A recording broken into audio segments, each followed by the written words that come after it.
ሰበር ዜና ሰራዊት ፍቅሬና መንሱር ጀማልን ጨምሮ 6 ሰዎች በፌደራል ፖሊስ ቁጥጥር ስር ዋሉ። ታዋቂ ሰዎች ናቸው።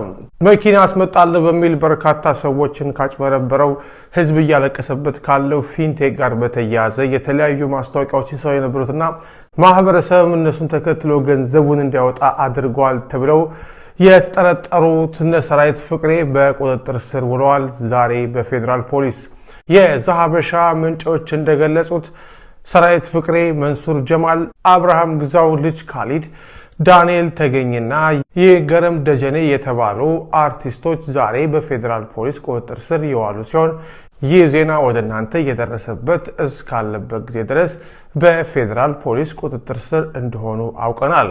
ወደ አንዳንዶቹ ስልክ ዘሀበሻ ደውሎ የነበረ ቢሆንም ስልካቸው አይሰራም።